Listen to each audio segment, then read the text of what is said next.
Hi everyone, here's an update on the amplifier. It's coming along very well, and I would say it's about 3/4 of the way there. And this has taken an incredible amount of work just because of the space available. I would say if I was to redo this again, it would probably take 1/4 of the time now that I know where everything sits. Underneath the chassis of this was a lot of methodical planning, and it took a long time just to figure out where to put things and to route everything to make sure that hum would be at an absolute minimum. Lots of considerations. Even pondering over the phase inverter tube and the output tube, you'll notice that the output tube is closer to the power transformer and the phase inverter is closer to the output transformer. And that is backwards to usually the way things are laid out. Usually the output tube is closest to the audio output transformer and then the tubes kind of move away. But since these two transformers have to be so close on this chassis, in order to keep hum out of the audio circuit, I opted to mount the 6J6 far away from this, so no stray magnetic field will interfere with this, and that was for very good reason.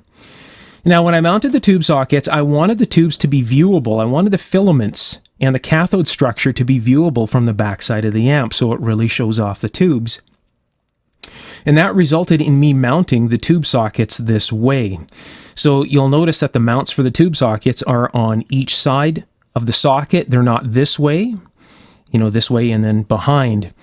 And of course, when I did this, you can still mount it this way or this way. So what I did is I mounted the filaments so that they are as close to each other as possible to keep the filament leads short. And we're going to take a look at the bottom section of the chassis here in just a moment, and I'll show you what I mean about methodical planning. Now, there are a few things that I had to amend when I was working with these, with the tubes in this particular layout. The regulator circuit that you're going to see on the underside was acting up with this particular arrangement, and the reason it was is because everything is in such close quarters, and I didn't use a circuit board to build the regulator circuit. I wanted to build everything in this amplifier point to point. I wanted to stay completely away from circuit boards for all of you point to point people out there. So I had to amend that, and I'll talk about that in this video here and a few of the little hitches that I came into as I was putting this together. I can tell you right now that the amplifier, the way it sits right now, the output section is just hooked up right now, works fantastic, and I mean fantastic. It sounds really, really nice. So that is all working good, and now all I have to do is I have to link the solid state portion up to the vacuum tube section. And I'm pretty sure by the next video I'll have this complete with schematics and everything for you. I don't want to release schematics on this yet because when I link the two sections together, I may encounter some oscillation or something like that, and I want to make sure everything is perfected before I release anything to you. So it is coming along, but what I'm going to do is I'm going to show you the layout. You can see the layout here, how I have this laid out, and if you're going to be building this, remember, you're doing so at your own risk. There is high voltage involved here, okay? So if you follow along, this is 100% at your own risk. Be very, very careful. This transformer produces a lot of high voltage, and there's storage capacitors on the bottom that will store a lot of current, so you got to be careful. At any rate, you can see the transformers here. You can see the main power transformer is here, and the audio output transformer is here, and they are at the back side of the chassis, as you can see here, and you can see that there is space so that this will fit in, and there's still quite a bit of room to the wall on either side, and this here as well, and this will allow air to flow around the transformer and cool it. You'll also notice that on the chassis itself, pardon the brightness here, move that out of the way. So you can see this on the top side of the chassis here, that the vacuum tubes are evenly spaced to the hole that's already punched in the chassis. So this one here is on this side, and then you'll notice that they're evenly spaced, I should say, to the center of the circle, not on either side. I evenly space these as to be far away from the transformers as possible because, again, this is a heat generating tube. This tube gets very, very hot, and we need area for this to basically cool for airflow. And this tube here gets warm, but it doesn't get incredibly hot, but we still want airflow there. And we also don't want the phase inverter tube too close to the windings of the transformer, just in case we have some form of a feedback situation. Now you'll see that this here is the bias set. Okay, the bias set is right behind this hole. This is a factory hole here where the speaker wires come out, and it's just right in the center of that. Keep in mind that these dimensions are not critical. Okay, like you can move this a little over this way or a little over this way. This can be moved over a little this way or a little this way, but this will give you a rough idea of, you know, what's going on here. I'll get the light back on that. So it'll give you a rough idea of, you know, what's actually happening here. You see the stock transformer on the bottom here, and everything is still there, and you'll see the screws are on the underside. And on the back side, this here is not an external speaker jack. This here is to plug a meter into so you can read the bias. So you can read the bias current on the output tube so you can set it up for an optimum level. And that is very, very important. This isn't one of those silly read across a 1 ohm resistor situations. This breaks the connection to the cathode of the tube and feeds it out to your meter so you actually get a real current reading. So many people that design amplifiers, they put that silly 1 ohm resistor in there, and then the reading is so incredibly low on your meter that you're dealing with the inaccuracy of your meter a lot of the time.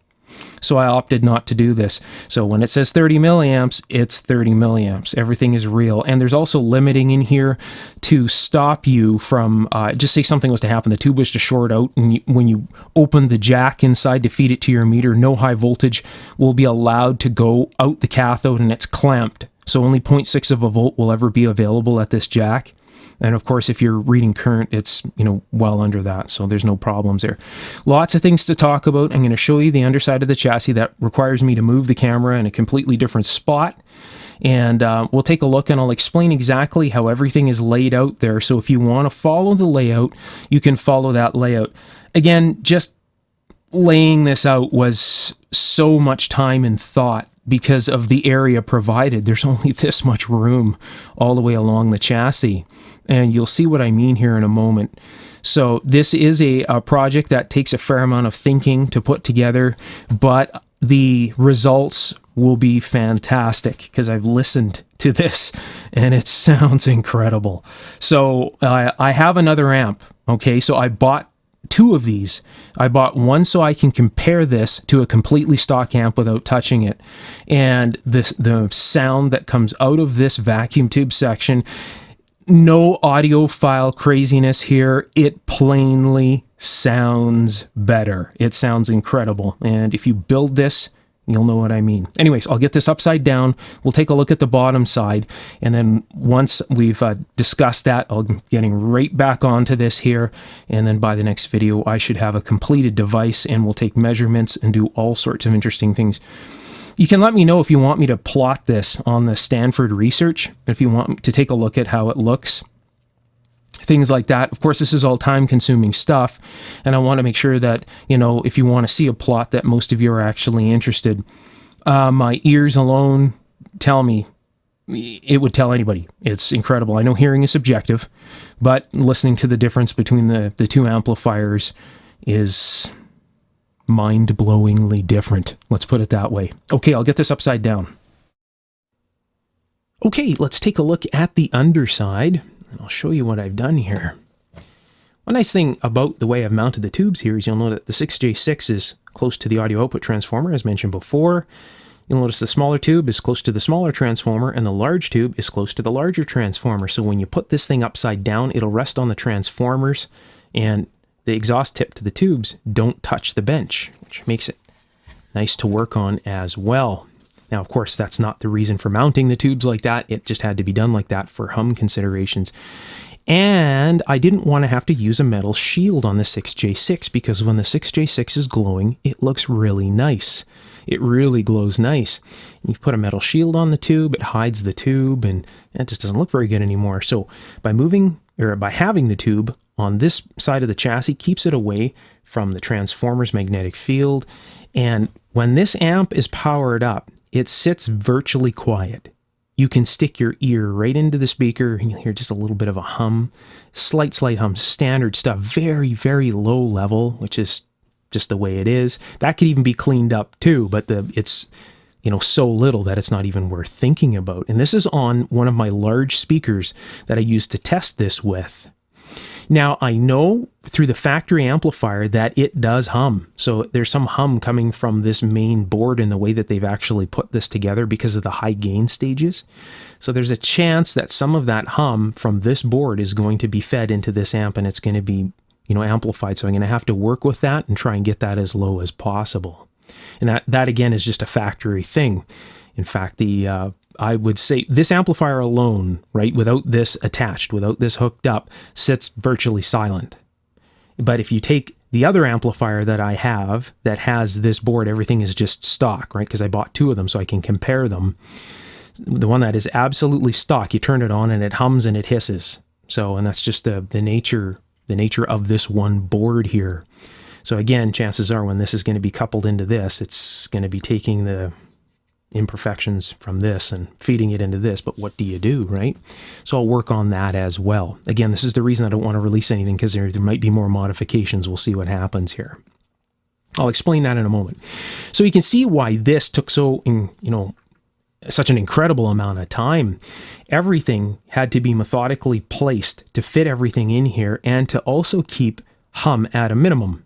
So the B plus supply is here. There's a full wave bridge using 1N5408s right over here, and they're all on this terminal tie strip. This is one terminal tie strip here, and this is another one here. All right, so this here is another supply, and this feeds the phase inverter. So this is a dropping resistor from the main supply, 15K, and that feeds the phase inverter right here, and this is just another filter. Another 47 microfarad capacitor.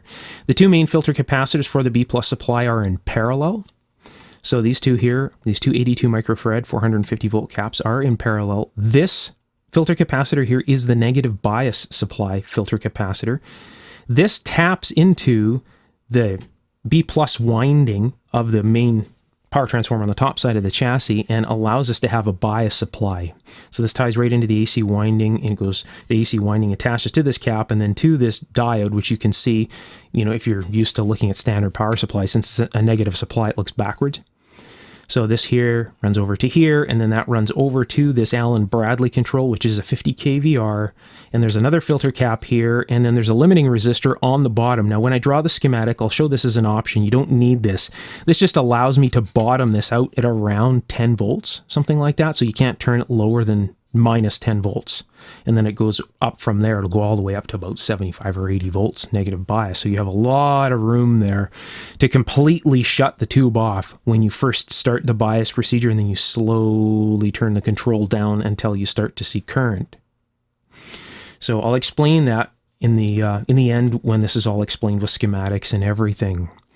So this is just the layout. So any of you that want to put the layout together, this is how it looks. So this is another terminal tie strip right here. So the center lug goes to the chassis or ground.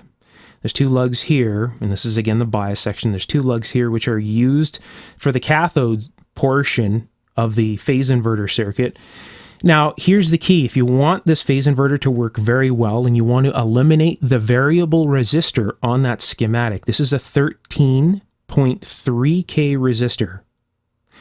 And that worked out to be exactly where it should be. So, and that's where the amplitude of the in-phase and out-of-phase signal match very closely throughout the entire range.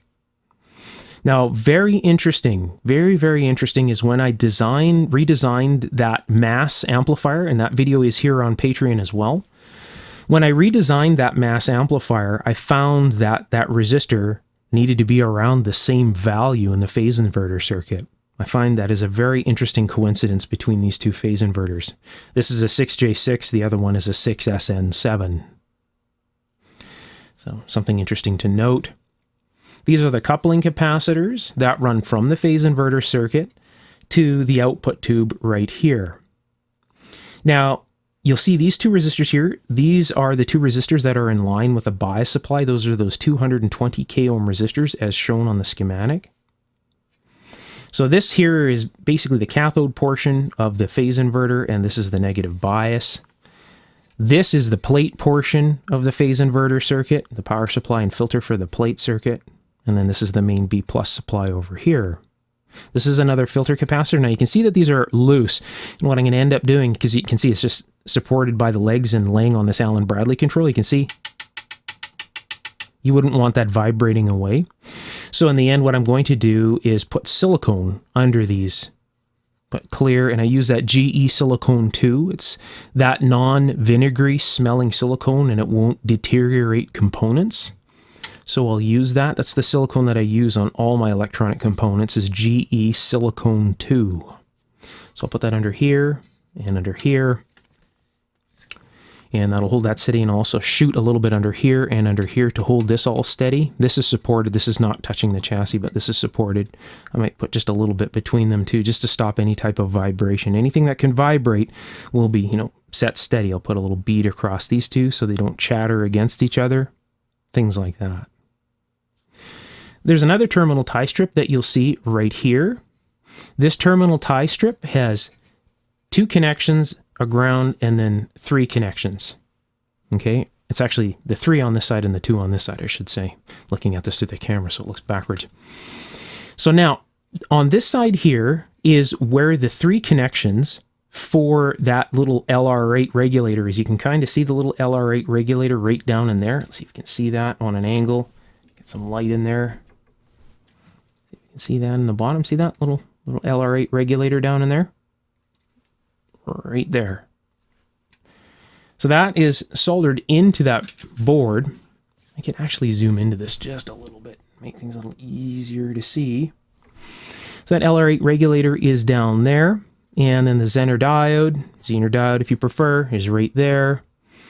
And then there's a protection diode, reverse protection diode that goes across here, which is just another one of those 1 in 5408s you can see down in there. So now when I put things together on these terminal tie strips, I build from the bottom up. So if you build things on the top, you can't work down. So you start with the lower components and you work towards the top. Now this build could have been a lot more compact than what you see if I was to put it on a circuit board. But I kept it like this for all of you that are wanting to do point to point. And this is the only reason that I've done this. Putting this stuff on a circuit board would have made this so much easier. But this is point-to-point wiring, and that's the way it works. You can see the twisted filament lines. They run here, twisted here, and then they run up over here. It's a center tap filament, so the center tap of the filament runs directly to the chassis. You'll see this diode here. This diode is across this jack. So if anything ever goes wrong with that output tube, if you're putting a jack in and out of here to measure the current, say there was a cathode to, screen short or something like that, say something fell over inside and, the tube completely shorted out in some very odd scenario. This here will clamp and only allow 0.6 of a volt out. And of course, if diodes, if they, overcurrent them or, something like that, they'll usually just end up shorting, so they act as protection. So that's just there for protection. So it'll limit everything to 0.6 of a volt on the output jack. Again, a lot of amplifier manufacturers, they put up a 1 ohm resistor from the cathode to ground, and then you just measure the current across the 1 ohm resistor. But the problem is that it requires your meter to go so low that a lot of times there's inaccuracy. This is actual current that's fed here, and it's limited to 0.6 of a volt. So it's nice and safe. So that's why that is there. Let's see, what else? Grid capacitors down here, and another capacitor on the cathode. All the values will be in there on the schematic when it's finalized. These are Amphenol tube sockets that I had laying around. Any type of tube socket that you have. A lot of the new ones are ceramic. You can use that as well, if you like.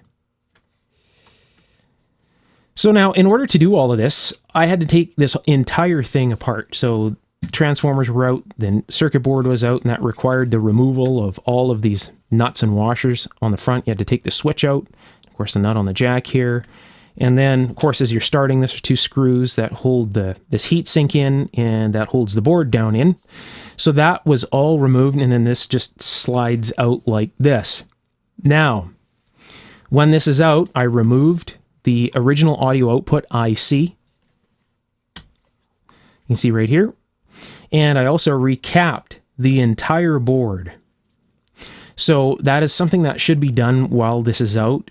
So I used United Chemicon capacitors here. These are KY series capacitors. See that there? Very, very good capacitors, and they should stand the test of time. They're 25 volt cap. So you'll notice these ones are a little bit taller.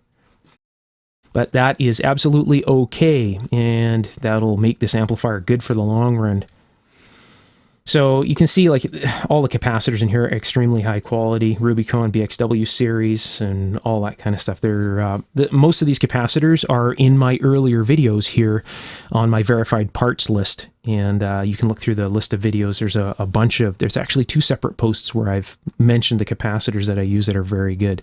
Now these are lower voltage capacitors. I don't know if I mentioned the United Chemicon KY series.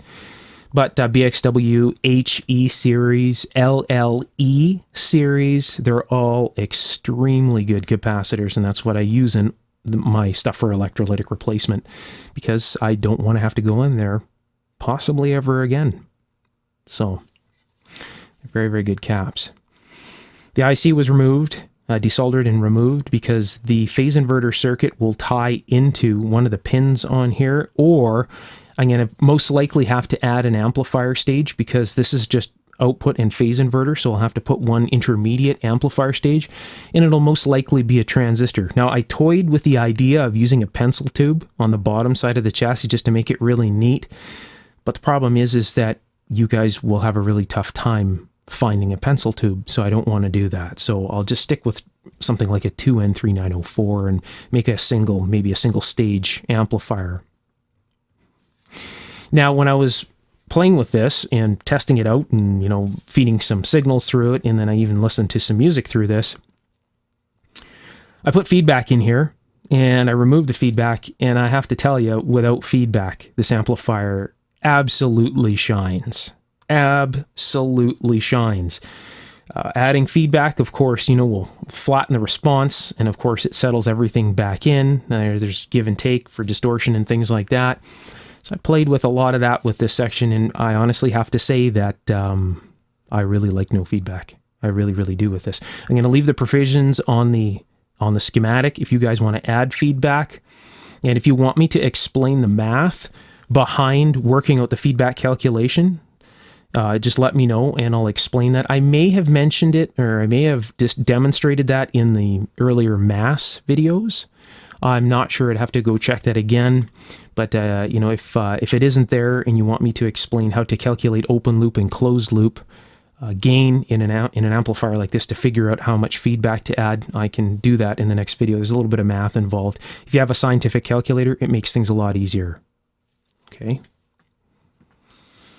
So let's see here. Stereo jack for a mono application. It just adds one more area to ground on to make sure that there's a nice ground there. Now, when I was powering this up, I had a very strange issue with this. So when I powered this up, all the B+ voltages came up. The screen came up just fine. I could set the bias. It looked like everything was working perfectly. I'm going, okay, this is too good to be true. Everything is just working just spot on. No problems. Fed an audio signal through it, and all sorts of interesting things started to happen on my oscilloscope. Things that you wouldn't so much notice on just listening to a speaker. So looking at the oscilloscope, all sorts of odd, bizarre artifacts in the sine. Something, what's going on here? And not only that, the current on the tube would go up to about, maybe 60, 70 milliamps, and then pop up to 130. And then I would turn the drive signal down, and it would pop back down to 70 and then go down again. It would have this area where it would just kind of jump in this area, and I'm going, great. So what's going on? So I started probing around in here, and I found that the screen voltage was jumping from 200 to 245 when I got to a certain audio level. And I would turn it down, and it would pop back down again. So that's interesting. Why is the screen going up to 245? It should stay at 240. This is a regulation circuit.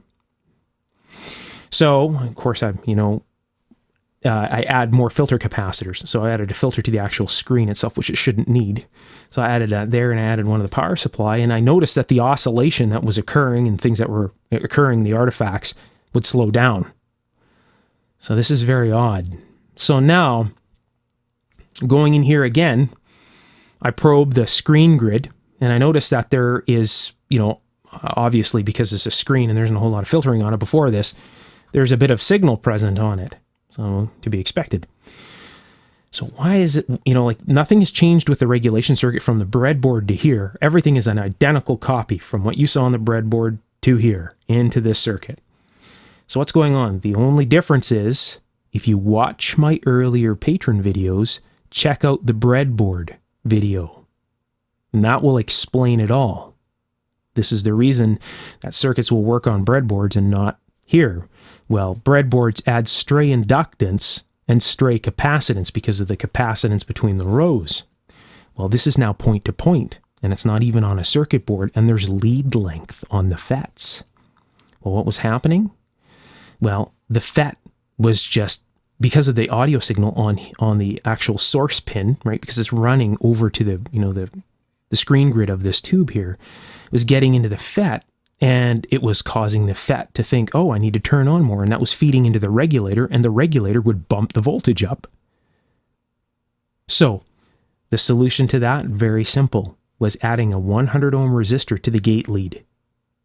So I'll show you that on the schematic here. And now this is applying to a point-to-point application, right? You see there's 2K resistor running up to here. Put a 100 ohm resistor between this point and the gate, and that completely stops all of the issues.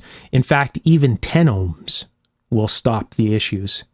So 100 ohms works, 1000 ohms works really good. So 100 ohms is absolutely fine. I wanted to keep it absolutely away from any type of breakout and oscillation. Keep in mind that FETs are voltage controlled devices. So putting a 100 ohm resistor in there doesn't, it's not like a transistor or anything like that where they're a current controlled device. So what's on this side is basically on the other side of the 100 ohm resistor. There's no current being drawn at the gate of the FET. So put a resistor in the gate lead from the actual FET to here, and that's in this long boot right here, just a 1/4 watt 100 ohm resistor. Now you'll see that this FPAC, let's move this out of the way, this FPAC FET is bolted to the other side of this sink. I haven't put any heatsink compound on here because I've been moving things around so much, and I just don't want that stuff smearing all over the place. I think I'm ready to put it on now, but I haven't done that yet.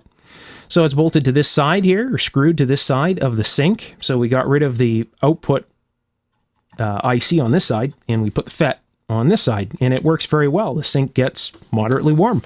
Works very, very well. And of course, this is bolted to or screwed to the metal chassis down at the bottom, so it's also using the chassis itself to get rid of some of the heat. So the actual sink itself gets, comfortably warm, if that. So that works very, very well. What else can I tell you here? If you're going to start to try and put this together, make sure that you drill all the holes in the chassis before you put the board back in. Things to keep note of. You definitely want to remove this and recap this board before you put this back in. It's not, once you build all this in here, getting this board out again is going to be a little bit of grief. So you definitely wouldn't want to be, taking this out. It's not that much of a job. You can take the 2 screws on the terminal tie strips and bend them forward. And then the only issue really at that point is the length of the thread on the VRs to try and get this out. So you'd have to move these right out of the way and kind of tip it and then pull it out. So it does get kind of tight. What else can I tell you here? That's pretty much where I'm at. So terminal tie strip here, 3 terminals on this side, and then you can see a ground lug, and then 2 terminals here.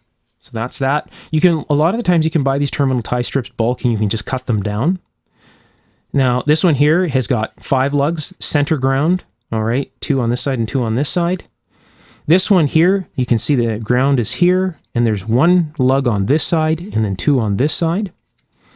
And then this terminal tie strip here, as you can see, if you can see that in the camera, 2 lugs on this side, a ground, and 3 lugs on this side. Same as this one up here. And that's how that works. This had to be a vinyl grommet on this side. If you have rubber grommets, it'd be fine. So I had an odd size, and they had a huge gap where they fit in the chassis. It looked like it maybe was intended for automotive application or something like that. So I used one of those vinyl grommets, the same ones that I used in the Vitalizer, those vinyl grommets. It worked out very nice. They look nicer too, vinyl grommets. And then the plate leads from the audio output transformer run under here and then go right over to these 2 pins over here. So plate, screen, plate, right? Now, when you're looking at the schematic for this for the amplifier, the one that was released in the earlier video, the one that I've drawn, make sure you attach the appropriate plate leads to the appropriate pins and follow that closely, because if you reverse the plate leads and you add feedback, the amplifier will do a thing called motor boating. So it'll sit there and it'll usually oscillate at a very low frequency. You don't want that. So you need to be very careful. Make sure the plate leads go to the appropriate side. So the brown and the blue lead need to do that. The red lead runs over and goes right over to the B+ supply over here. And as you can see, the twisted red leads are the AC supply for the B+ over here. And I think I already mentioned the heater leads, the twisted heater leads and things like that. A lot of the leads won't be used on this side. Again, I did this for everybody here that would order this in Europe, so that they, be more of a universal type of use transformer. So a lot of these leads will be cut short and then just turned around. I don't like to cut leads really short as they're not usable again. I don't know, it doesn't feel right. So what I do is I put a bit of heat shrink on these, and then I'll just fold them over and then zap strap them. So there's this one here, and then this was the bias one, I believe. So the factory bias tap, if you were to use this in a full wave configuration using the two diodes. So these will both be heat shrunk and then just folded over and zap strap. And it'll be the same with the leads that aren't used. So here in North America, the brown and white lead are tied together, and then the blue and black lead are tied together. And this is for North America, so this is for our system over here. So the wiring system for Europe will be different. This will be just tied in parallel with those two leads. The fuse for this amplifier here and the main power transformer will be in this section over here. So there'll be a fuse, and then the switch itself is rated for 10 amps or something like that. So it's absolutely fine to run this whole thing. So that was a nice bonus. So both amplifiers will have separate fuses. Now keep in mind, there is no audio output IC on this main board. So fusing on this main board at this point is, this value here is kind of almost not even needed. What mainly fails in something like this is the audio output IC. People drive these things into distortion so much, and they go away. Now, one of the saving graces for this thing is the power transformer. It just, basically the secondary voltage caves and the IC lives. So obviously they've done their research. As I say, the guys that designed this did a very nice job with this. So what else can I tell you here? I think that's pretty much it. So as soon as you're viewing this video, you can feel confident, no matter what time of the night it is, I'm going to be working on this thing. So I've been burning the midnight hours on this thing like crazy. And that's in between those very short videos that I've uploaded on YouTube. Those are very quick videos because we're just showcasing things to keep all of you entertained during these interesting times that we're living in. And I say interesting times, not in a good way. It's just a very strange time. I guess that would be a more appropriate term for that. So this has been nonstop work. This has been nonstop work through this entire time. So as I say, about a quarter of the time, now that this is done, I could put one of these things together extremely fast because I just know where everything goes. And then, of course, showing this to you with the terminal tie strips, this should greatly aid in any assembly that you're doing. So just taking note of where things are in here should greatly ease any assembly time. I have to tell you, it's definitely worth it. It really, really makes this amplifier sound good. Incredibly good. So I'll have more for all of you very, very soon. The next time I expect to have this completely finished and schematics and everything available. I thought it was going to happen in this video here, but this just took so much time. It took way more time than I figured it would, just because of the space, and I was continually moving things around, thinking, okay, got to put this here, bias from here to here to here, back to here, and should I put the regulator on this side or should I put it on this side? And okay, I want to keep the power supply here close to this power supply, and I want to keep the bias over here close to this because I need to tie this cap in from the primary, or the secondary side, the B+ side, into the bias board, so it needs to be on this side, and just continual movement of things to just let everything work out, right? So it worked out very, very well. So if you're enjoying these videos, you can let me know by tapping the heart symbol below, and I will talk to all of you very soon with an amplifier that I know is going to work very, very well. I'm very happy with the results already. Bye for now.